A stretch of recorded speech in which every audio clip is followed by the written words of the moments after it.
સુરેન્દ્રનગર જિલ્લાના ખાણ ખનીજ વિભાગના નીડર અને બાહોશ અધિકારી નીરવ બારોટના રાજીનામા બાદ મોરબી ભૂસ્તર શાસ્ત્રી જે.એસ. વાઢેરને મોરબી સહિત સુરેન્દ્રનગરનો વધારાનો ચાર્જ સોંપાયો। સુરેન્દ્રનગર ખાણ ખનીજ વિભાગના નીડર અને બાહોશ અધિકારી નીરવ બારોટે રાજીનામું આપ્યા બાદ મોરબીના ભૂસ્તર શાસ્ત્રી જે.એસ. વાઢેરને મોરબી સહિત સુરેન્દ્રનગરનો વધારાનો ચાર્જ સોંપાયો। મોરબી ભૂસ્તર શાસ્ત્રીને એક સાથે બે જિલ્લાનો ચાર્જ સોંપાતા ખનીજ ચોરી અટકાવવા માટે અનેક પડકારો દેખાઈ રહ્યા છે।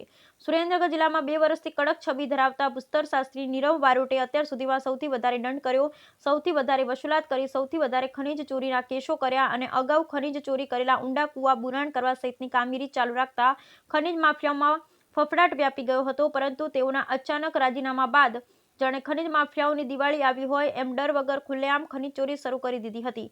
એવામાં ગાંધીનગર ભૂસ્તર વિજ્ઞાન અને ખનીજ વિજ્ઞાનના નાયબ નિયામક દ્વારા મોરબીના ભૂસ્તર શાસ્ત્રી જે.એસ. વાઢેરને મોરબી સાથે સુરેન્દ્રનગર ભૂસ્તર શાસ્ત્રીને વધારાનો ચાર્જ સોંપ્યો છે। અગાઉ ગેસ ગળતરથી ભેખડ ધસી પડવાથી અનેક શ્રમિકોના મોતના ઘટના, ખનીજ ટીમ ઉપર ખનીજ માફિયાઓ દ્વારા હુમલાની ઘટના અને ખનીજ ટીમની હાજરીમાં ખનીજ ચોરો સમયે ઝડપાયેલ વાહનો છોડાવી જવા સહિતના અનેક ગંભીર ઘટનાઓ બની હતી। ત્યારે મોરબી ભૂસ્તર શાસ્ત્રી એક સાથે 2 જિલ્લાનો ચાર્જ સોંપાતા ખનીજ ચોરી અટકાવવા માટે અનેક પડકાર દેખાઈ રહ્યા છે। બ્યુરો રિપોર્ટ મહેશભાઈ ઉત્તરિયા।